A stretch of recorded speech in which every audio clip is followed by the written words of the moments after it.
ሰላም ጤና ይስጥልኝ። የዕለቱን አጫጭር መረጃዎች ይዘን ቀርበናል። እንደሚከተለው እናቀርባለን።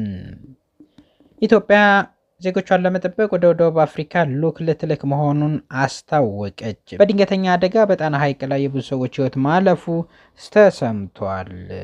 አውሮፓ ሕብረት ተጥሎ የነበረው ቪዛ መነሳቱን ተነገረ።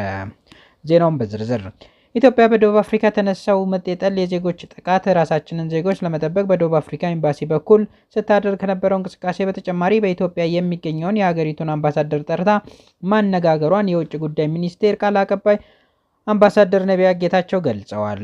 የውጭ ጉዳይ ሚኒስቴር ጌዲዮን ጢሞቴዎስ የደቡብ አፍሪካ የውጭ እና የዓለም አቀፍ ትብብር ሚኒስቴር ሮናልድ ሌሞንን ያነጋገሩ ሲሆን ሚኒስቴሩ የደቡብ አፍሪካ መንግስት በአጥቂዎች ላይ ማጣራት እያደረገ መሆኑንና እርምጃ እንደሚወስድም ለኢትዮጵያ አቻቸው ገልጸውላቸዋል ተብሏል። ኢትዮጵያ በአስተማማኝ መልኩ ለዜጎቿ ጥበቃ ለማድረግ በቅርቡ ወደ ደቡብ አፍሪካ ልዑክ ለመላክ መሰናዳቷን ቃል አቀባዩ አሳውቀዋል። ከዚህ በተጨማሪ በሳውዲ አረቢያ የሚገኙ ዜጎች ደህንነት ለመጠበቅ ከሀገሪቱ ምክትል ውጭ ጉዳይ ሚኒስቴር ኢንጂነር ዋልድ ኤልካርጅ ጋር ሚኒስትሩ ዶክተር ጌዲዮን ጢሞቴዎስ መክረዋል ሲል የውጭ ጉዳይ ሚኒስቴር አስታውቋል። ኢትዮጵያ ላይ የጣለው የአውሮፓ ቪዛ ገደብ በይፋ ተነሳ። አውሮፓ ሕብረት በኢትዮጵያ ላይ ጥሎት የነበረውን የቪዛ ገደብ በመነሳቱ የሸንገን ቪዛ አሰራር ዳግም ተግባራዊ ሆኗል። የቪዛ ሂደቱ ወደ ቀድሞ መደበኛ ጊዜ ተመልሷል ተብሏል። የባለ ብዙ ጊዜ መግቢያ ቪዛዎች ላይ ተጥሎ የነበሩ ገደቦች ተነስተው እንደ ቀድሞ በመደበኛ ደንቦች እንዲስተናገዱ ተደርጓል ሲል ቲግቫ ኢትዮጵያ ዘግቧል።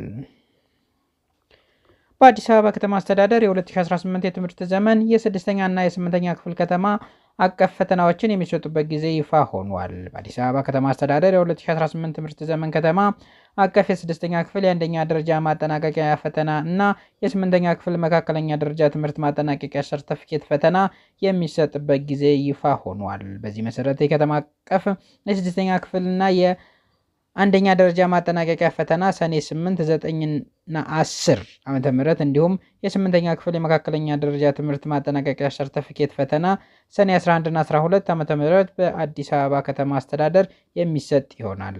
ከሰኔ 8 እስከ ሰኔ 12 ቀን 2018 ዓ.ም የሚሰጠው በዚህ ከተማ አቀፍ ፈተና በ6ኛ ክፍል 84882 ተማሪዎች በ199 መፈተኛ ጣቢያዎች እንዲሁም በ8ኛ ክፍል 86808 ተማሪዎች የ201 መፈተኛ ጣቢያዎች ፈተናውን ለመውሰድ ተመዝግበዋል። መረጃው የአዲስ አበባ ትምህርት ቢሮ ነው። በጣና ሐይቅ ላይ በደረሰ ድንገተኛ የጀልባ መገልበጥ አደጋ የብዙ ሰዎች ሕይወት አለፈ። ግንቦት 11 ባህር ዳር የእናታችን የቅድስት ክርስቶስ ሰምራን ዓመታዊ የዋዜማ በዓል ለማክበር በጣና ሐይቅ ላይ በጉዞ ላይ የነበሩ የኦርቶዶክስ ተዋሕዶ እምነት ተከታዮች የጫነች ጀልባ ድንገተኛ የመስጠም አደጋ ደርሶባታል። በደረሰው አሳዛኝ አደጋ ምክንያት ቁጥራቸው በውል ያልታወቁ የብዙ ወገኖቻችን ሕይወት ማለፉ ተረጋግጧል።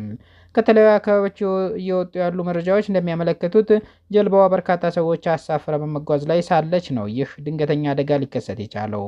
ይህ አስደንጋጭና ልብ ሰባሪ ዜና ተከትሎ የባህር ዳር ፈለገ ገነት ቅዱስ ጊዮርጊስ ካቴድራል ሰንበት ትምህርት ቤት የተሰማውን ጥልቅ ሐዘን የገለጸ ሲሆን በአደጋ ሕይወታቸውን ላጡ ወንድሞችና እህቶች እግዚአብሔር አምላክ ነፍሳቸውን በቅዱሳን እቅፍ ያሳርፈ ዘንድ ምኞታችንን ገልጿል።